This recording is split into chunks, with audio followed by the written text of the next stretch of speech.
You must be thinking about making a move to Grandview, Missouri. Well, today's your lucky day and you've come to the right place because I've put together a vlog video. I'm going to take you around, show you Grandview. I'm going to show you 3 different homes at 3 different price ranges, ranging from 200 up to 350. And I'm going to show you exactly what you can expect as far as bang for your buck in Grandview, Missouri.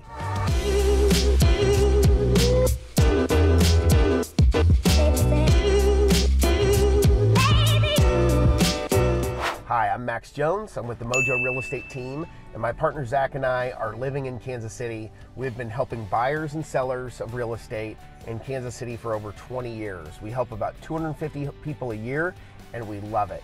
Don't take my word for it. Hop on the Googles and check us out. Check out our reviews. We've got over 650 reviews online, so you can see exactly what people who have worked with us have to say about their experience. Thank you for being here. And we're gonna get ready, we're getting started. We're in Grandview right now. We're sitting out in front of our first home.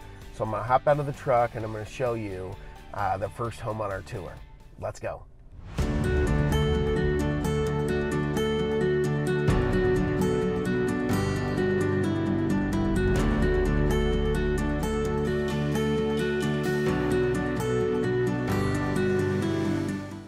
Okay, here we are at our first home on our Grandview property tour, and we're going to look at a little ranch. It is a 4-bedroom, 1-bath ranch, and they are asking $200,000. It was built in 1952. I'm going to turn you around here and show you. It's the property in the background here, and you can see that they've converted the 1-car garage into what they're marketing the 4th bedroom.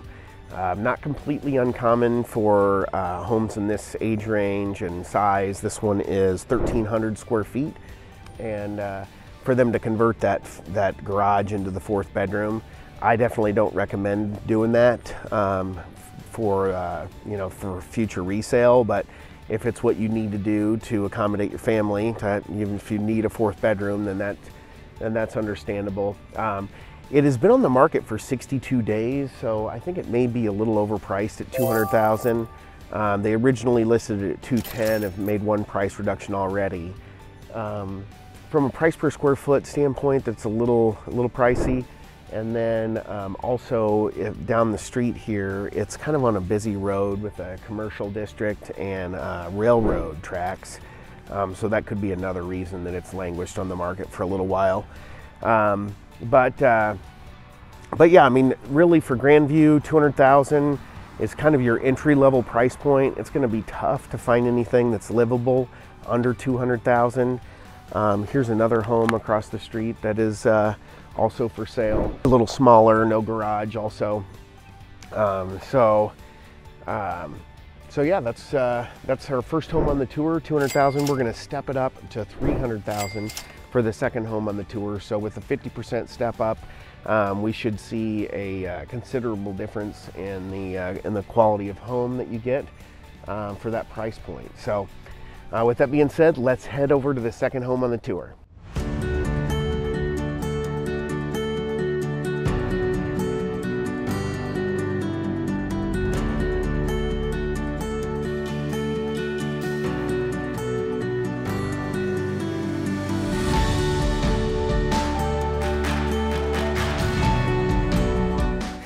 Okay, we're here at our second home on the tour, and the home is right here behind me. And this one is asking $299,000. And we'll stroll down the sidewalk here so you can check it out. It is a 3-bedroom, 3-bath, 2-car, and it's 2,000 square feet, just a little over 2,000 square feet, making it $148 a square foot. So while the last home we looked at was less expensive as far as the price, it was more expensive price per square foot because it was priced at about $160 a foot with no garage. So definitely more bang for your buck. A little nicer subdivision here. This subdivision is called Byron Gardens, and they've got it's a really quiet little subdivision with sidewalks. This one has a side entry garage here. It's all vinyl siding, So low maintenance. Looks like it's got all new replacement windows. Really nice new roof on it. And it's on the corner here, so corner lot. But really nice side-to-side split. So if you're not familiar with the different floor plans, the first one we looked at was a ranch. And a ranch property will have all of its bedrooms on the main level. A side-to-side split is split exactly like the name, from side to side. So when you walk in, you're in a living room and you go up to the side to some bedrooms, or you go down to the side to an additional rec room. And usually the living room and the kitchen are on the main floor as you walk through the entrance. And so you'll have side-to-side splits or front-to-back splits, and that's the same concept but just split from front to back rather than side to side. And this house was built in the 70s, and that was a really popular floor plan in the 70s. They're still building them today. They call them atrium splits today, but you've got your this one here behind me is not for sale, but it is a raised ranch. So what builders found back then was you can get a lot more bang for your buck as far as the footprint of the home is concerned if you can split the levels up, and you can get more square footage out of the same footprint from a house. So the same roof, the same size roof, the same size foundation, but you can get more square footage out of them that way. So it became a very popular floor plan. And then as far as, while we're talking about floor plans, you've got your 2 stories. That's where all the bedrooms are upstairs. And then a story and a half, a 1.5 story. What that means is the master's on the main level, but the secondary bedrooms are upstairs. And the last floor plan I'll mention is a reverse ranch, or a reverse 1.5 story. And that has the master on the main level and all the secondary bedrooms downstairs. So what you'll see is a split entry is kind of your very entry level floor plan. And then you have your side to side, front to back, and raised ranch. That's the next step up. And then from there, you've got the 2 story and the story and a half, and reverse ranch and ranch. Ranch is typically the most expensive floor plan because it takes up the biggest footprint. But yeah, if you have any questions on floor plans, you can always reach out to us and ask. But that's the general breakdown of the floor plan. So all in all, this is a really nice home. It's been on the market for 40 days and hasn't sold yet, hasn't had a price reduction. So they're probably in line for a price reduction. If they aren't able to get a contract in 40 days in this market, everything's going pretty quick. So that gives you an idea of your bang for your buck and the $300,000 price range. Now we're gonna go over and look at the last home on the tour, the number 3. It's asking $355,000. It's smaller as far as square foot goes, but it is new construction. So sometimes that's what you really need to decide, is what your priorities are. If it's to have a newer home that's, you know, brand new, you can pick out all the bells and the whistles, but it's gonna be smaller.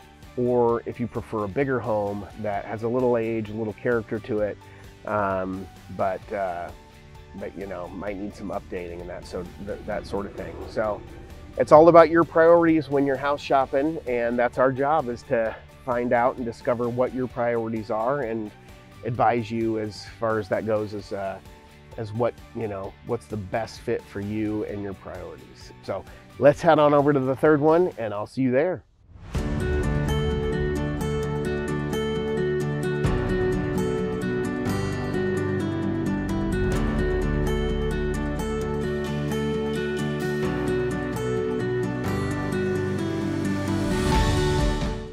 Okay, here we are at our last home on the tour in a quiet little cul-de-sac, looking at this home right behind me.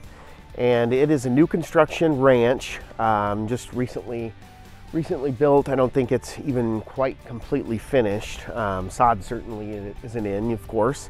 But they are asking $355,000 for this ranch. And it is 1,380 square feet. With no finish in the basement. Just a 3-bedroom, 2-bath, 2-car.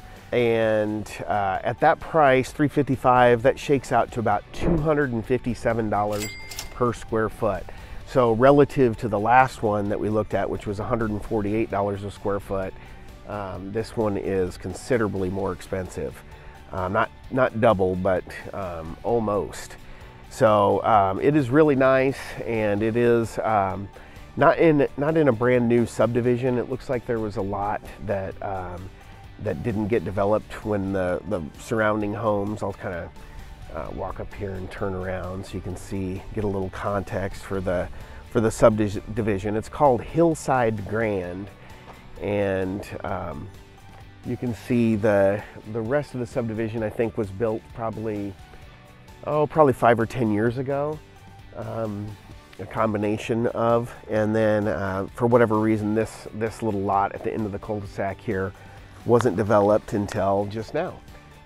So a lot of times with new construction, the builder will start marketing the home, maybe even 6 months prior to completion.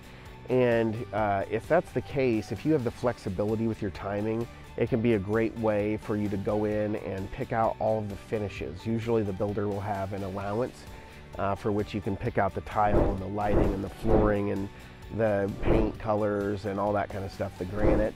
And as long as you do so within the allowance that they have budgeted, then it will fit within that price that they're advertising. If you go above the budget, which you can, then you would just pay the difference from what the budget allows and what you picked out. So that can be a really great thing about new construction.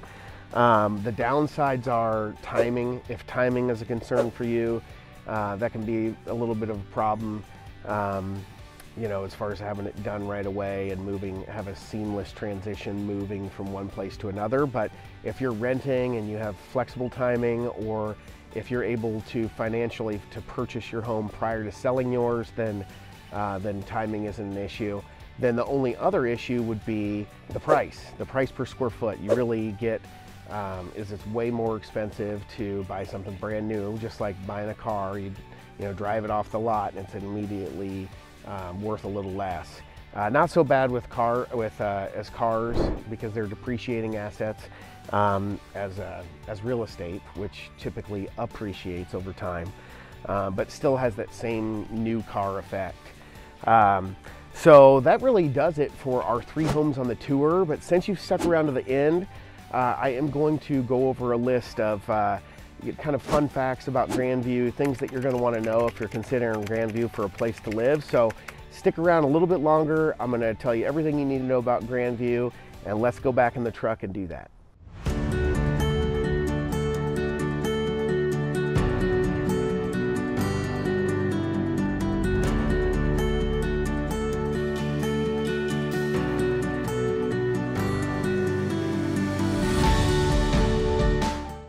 Okay, here we are. Thanks for sticking around to the end. We're back in my mobile office here, and I want to go over some facts that I've put together about Grandview. Really just, all the important things that you'll want to know when considering a move to Grandview. So Grandview is a pretty decent size. It's 14.7 square miles. It's in Jackson County on the, kind of southeast central Kansas City.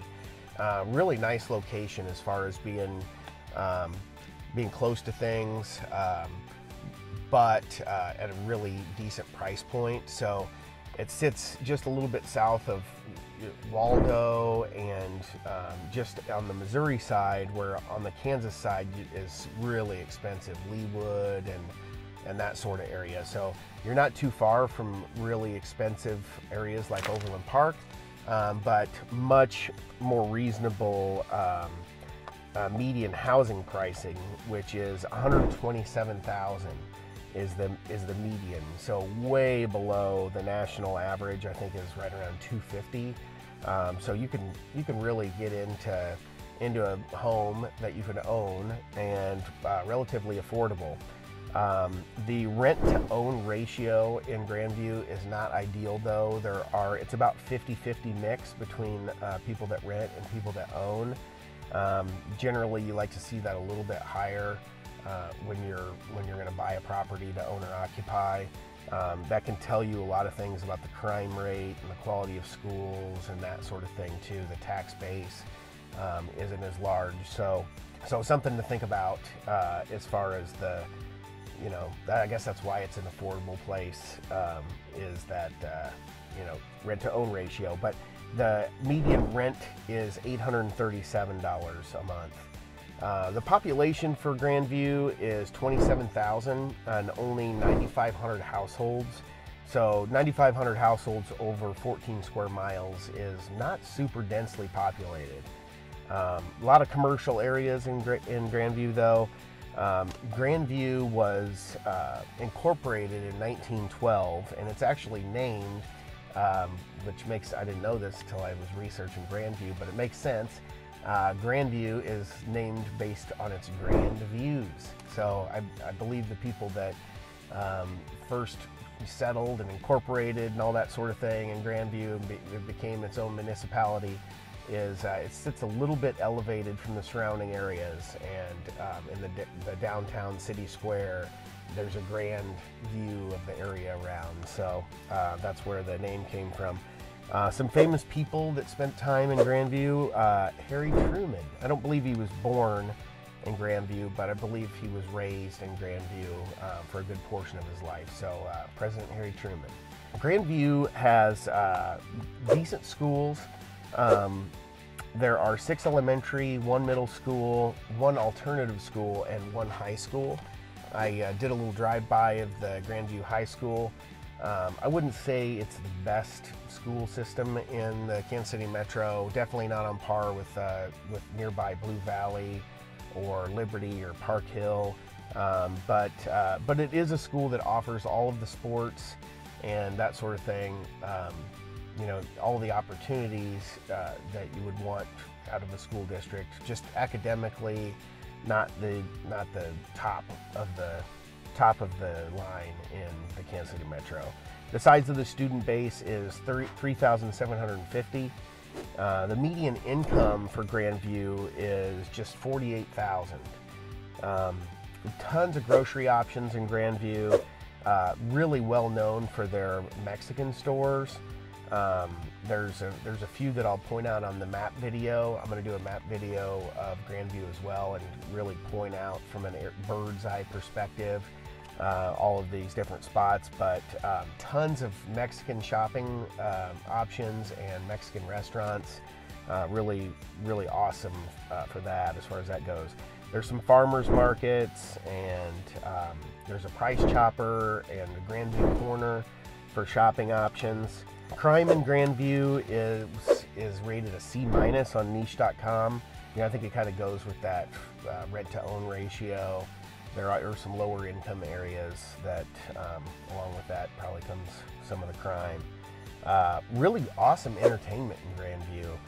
There's a Grandview Amphitheater, there's a splash park, there's several nightclubs and bars, Virtue Nightclub, Doghouse Bar, Corner Bar, Mr. Big's Place. I'll show you these on the map video, but Grandview has a really nice nightlife, and its location to the stadiums is great. So the only thing is if you travel a lot for work, Grandview isn't an ideal spot because it's not terrible as far as the crow flies distance to the airport, but it's on the other side of downtown. So you either have to go through downtown and fight the traffic of the Kansas City Central area, or you need to go all the way around that on 435, which could be a little bit of a bear if you travel a lot for work, hitting the airport. But that really does it for the facts that you'd want to know about Grandview. This is definitely not an all-encompassing video about Grandview, so if you want to dig into the details and ask us specific questions, please comment below or reach out with the number in the description. Or if you live in Grandview and you think that we missed one of the most important things about Grandview, please comment below.